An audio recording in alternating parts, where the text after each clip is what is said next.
Good morning. Hello everyone. Last week we've touched on the issue of the formal practice. The year has already started and everything is getting busy and we have full programs and so on. So what helps us to live a centered life, a life that is grounded, and where we said often we want to have this practice and it's almost isolated, but that's not the life that we live. We live a life with a lot of challenges, a lot of responsibilities, but how do we do that in a grounded way? And we said the formal practice plays such an important role. So that is the background from which we operate. But then we had a discussion with somebody afterwards, sending in a question that was very, very good. And that is, it's good to know from where you want to function, from this well where everything springs from.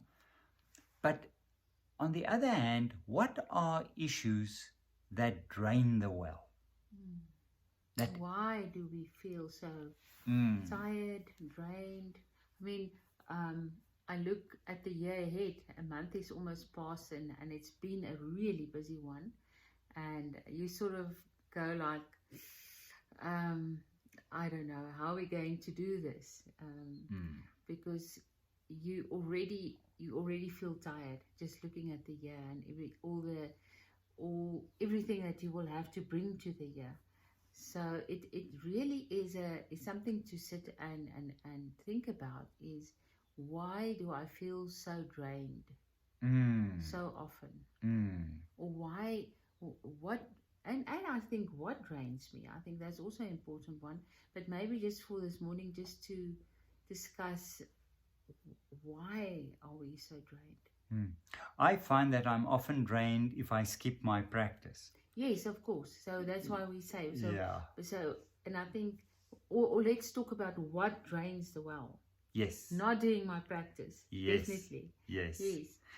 The other thing is, and we touched on that to a large extent in the Afrikaans recording, is when my ego constantly wants to take control. Yes. And I think, especially for me, coming from the Enneagram perspective as being a 1, that perfectionism, that wanting to be in control, that wanting to steer things the way that I feel they should be steered, that to me, I think, is my main drain. Yes. It taps me completely because I'm constantly watching out, seeing chaos, fixing problems. And I think that is a big problem for me personally. And I think all the different personalities will have their brand of thing that drains them. I think a lot of it has to do with controlling different, like maybe a 6 would be constantly worried about security. So that will be the main focus, and where the control will lie. So we all have these forcing the river tendencies to our lives. Yeah, because 2 issues that came strongly to the fore in this past week in our discussions, thinking of these things and so on. The one is the influence of our ego, because this weekend we're busy with an Enneagram workshop again, and every time we're busy with that, we just realize anew how we are almost victims of our personality and our ego, and how we don't live out of essence because we don't live in the moment. We don't see the bigger picture. So that on the one hand, and you've touched on that. And then the issue of wu wei, of effortless doing, of doing something that is in the flow of things, to become in the zone, to enter into a space and to let it unfold. And that doesn't mean that whatever happens, you just have to let it roll by and don't protect yourself. Yeah. I think it's important to say that I think to live from that deep place where you come in contact with what is truly necessary for you, what you really need, where you feel secure, from a deep place, it will also open up the possibilities of change. I mean, Yes. it's not that you are just allowing things to happen to you that is not good for you. No. It's actually realizing this is not good for me, and sort of flowing past that, not going through that. Yes. So I think with the English translation of Wu Wei being effortless doing, it has to do with being in the moment and not fighting the river all the time. And always wanting the current situation to be different. Yes, yes. And often I think that one has to accept the situation before you can change a situation. Yes, I think that is because Yeah. we're not negating change, and we're not negating or crossing out initiative or anything like that. No. But it is effortless doing, and It's like an opening up almost. Yes. It's like, and I love that poem by David White, Flowing. As John O'Donoghue. John O'Donoghue. You always say it better. I want to live my life like the flow of a river, constantly being surprised by my own unfolding. Exactly. There you have it. Yes, yes. And I think definitely the thing of control, and then also I think not being in the moment. Yeah. Always being in the past or in the future, planning, controlling outcomes, and I think that is the main drain. Worrying about things that we cannot possibly do anything about. So I think there's a lot of looking inward and truly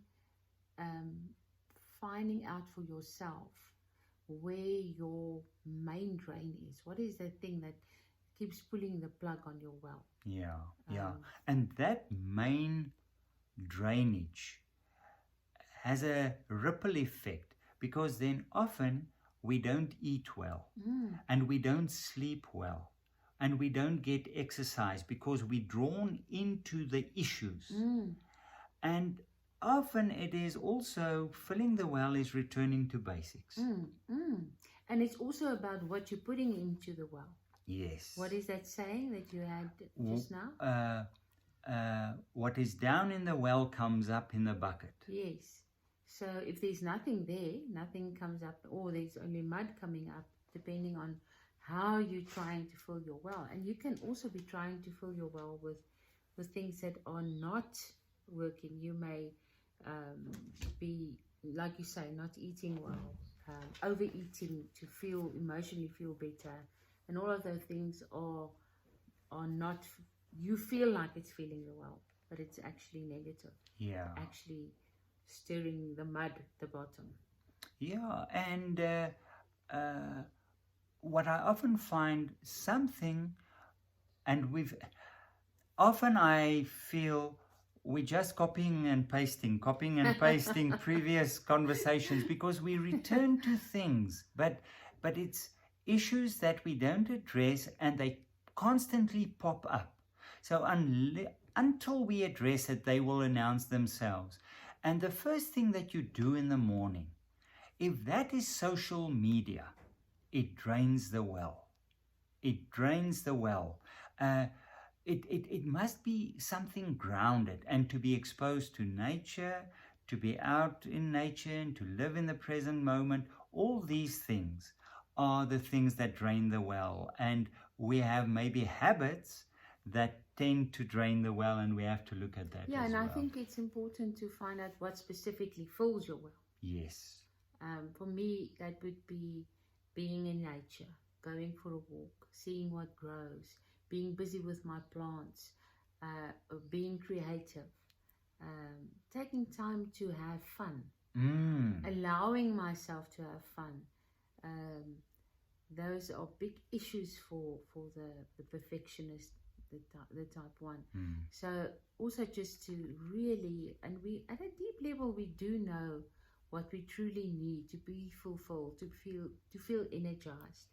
And I think to just go back to those things, because I think when I come to a place where I truly feel I have just no reserves, I can be sure that I have not been in nature, I have not been creative, I've not allowed myself to play.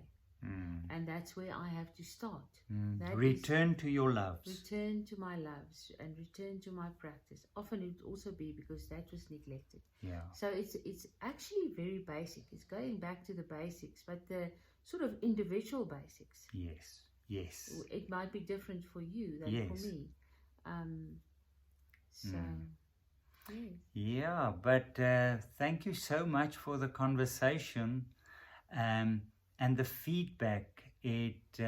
We have a whole list now of future subjects coming out of these conversations. So please let them fill our well. Yes. The topics. Let them come. And hope you manage to fill your well in the week to come, even if you only start at working at that. We love hearing from you. Keep well. Goodbye.